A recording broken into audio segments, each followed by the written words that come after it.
Welcome to Precision Anatomy. Most people spend their lives inhabiting a biological masterpiece they don't even have the manual for. We are here to change that. This is not a biology class. This is an execution of understanding. We are stripping away the metaphors. We are done calling it a cage or a frame. Today, we examine the cold, hard reality of the bedrock. Let us begin with a question that leaves the uninitiated stuttering.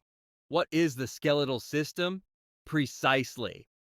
When stripped of metaphor and function, if you were to peel away the poetry of structural support, you are left with a massive mineralized organ system. It is a high-pressure warehouse of calcium and phosphate, but more importantly, it is a dynamic metabolic factory. It is not dead weight. It is a living calcified matrix in a state of perpetual cellular war. If you were to halt the metabolic dance between your osteoblasts and osteoclasts for even a day, your internal chemistry would collapse. It is the only part of you that survives the fire and the soil, the permanent record of your existence. Scientifically, we are talking about a collection of over 200 distinct organs. Yes, every bone is an individual organ, working in a rigid mineralized synergy. It is the silent, heavy, and undeniable truth of your physical presence. Without it, you are just a puddle of very expensive salt water and ego. Which leads us to a more demanding inquiry. What qualifies a structure to be considered part of the skeletal system? You might think if it's hard, it's a bone. That is a primitive assumption. If hardness were the only criteria, your fingernails or the enamel on your teeth would qualify. But nature is far more selective. To be invited to this exclusive club, a structure must be composed of a specific mineralized connective tissue that possesses a dedicated vascular supply. It must be capable of remodeling itself in response to stress. And it must contribute to the body's systemic mineral homeostasis. This is where the confusion lies. Your teeth are remarkably strong, but they are not bones. They don't heal, and they don't participate in the blood cell-forming magic of hematopoiesis that happens deep inside your femur. To be skeletal, a structure must be integrated into the nervous and circulatory systems. It must be a functional player in the body's chemical economy. If it's just a hard lump of mineral, it's a rock. If it's a living, signaling, blood-producing masterpiece of calcium hydroxyapatite, then, and only then, do we call it a bone.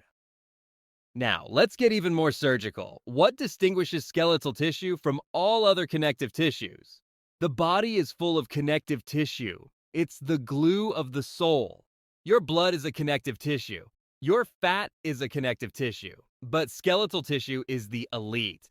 It is the only one with the audacity to become a solid. The secret lies in the extracellular matrix. While other tissues are content with being soft, flexible, and frankly, weak, skeletal tissue undergoes mineralization. It takes a flexible collagen base, the same material found in your skin, and weaves in a crystalline structure of calcium and phosphate. This creates a composite material that is pound for pound, stronger than reinforced concrete, yet lighter than aluminium. The difference is the inorganic component. Skeletal tissue is a hybrid, a marriage of organic biology and inorganic mineralogy. It is the only place in your body where the Earth's crust, actual minerals, comes alive. It is rigid enough to resist gravity, yet flexible enough not to shatter when you trip over your own ignorance. It is, quite literally, the diamond of the biological world. In summary, your skeleton is not a static frame, but a metabolic reservoir.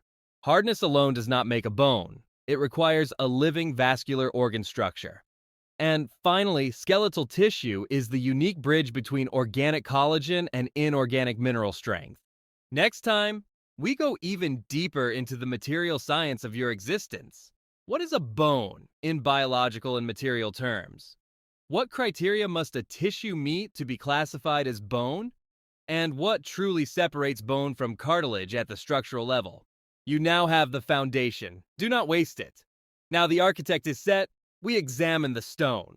Stay precise.